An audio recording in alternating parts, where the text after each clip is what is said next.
վերակնիշ դատանը որոշեց դատախազության Երևան քաղաքի դատախազության ավագ դատախազ Բեգդարյանի, Մեղադեմ Դավիթ Համբարձումյանի պաշտպան Տիգրան Աթանասյանի, Մեղադեմ Դավիթ Համբարձումյանի և Գոռ Համբարձումյանի պաշտպաններ Վահե Մարկյանի, Գրանե Պապայանի և Արման Կարապետյանի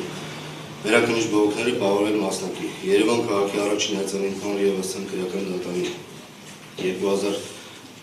2025 թվականի հոկտեմբերի 23-ի դատավճռում մասնակի Մեղադրյալ Դավիթ Մերի Համբարձումյանի և Գոռ Մերի Համբարձումյանի մասով բեկանել և առույթը այդ մասով փոխանցել նույն դատարան նոր դատականություն։ Մեղադրյալ Գոռ Համբարձումյանի նկատմամբ որպես խաբկանմիջոց կիրառված 2 միլիոն դրամի չափով գրավը թողնել անփոփոխ։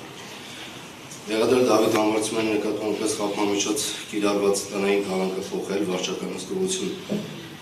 այլընտրանքային խաբկանման միջոցի վերջինիս ազատ արձակելով դատական նիստերի տարածքում։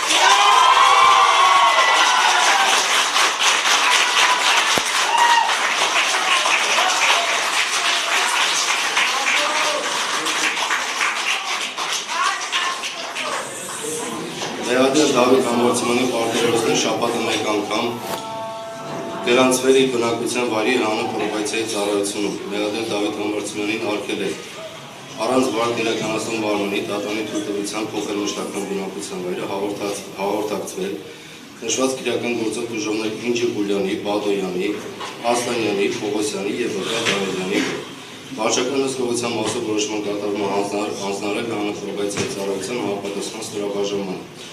Մեղադրյալ Դավիթ Համբարձումյանի նկատմամբ այլընտրանքային խաբկանմիջոցներ կիրառված բացակայել վարկերքը և 5 միլիոն դրամի չափով գրավը թողնել անփոփոխ, դատավճռի մնացած մասով թողնել անփոփոխ։ Որոշումը կարող բողոքակվել հայ վերակնիշ քրեական դատան, ներողություն հայ վճռաբեկ դատան այս տարանավորումից մեկամսյա ժամկետում։ Հայ քրեական դատավարության օրենսգրքի 361-րդ հոդվածի 4-րդ մասի հիման վրա արձանագրվում է, որ դատական կազմի դատավոր Մակար Կիրակոսյանը նոր դատականության ուղարկելու վերաբերյալ ունի տարբերվող հատկություններ։ Դատական նիստը հայտարարվում է փակված։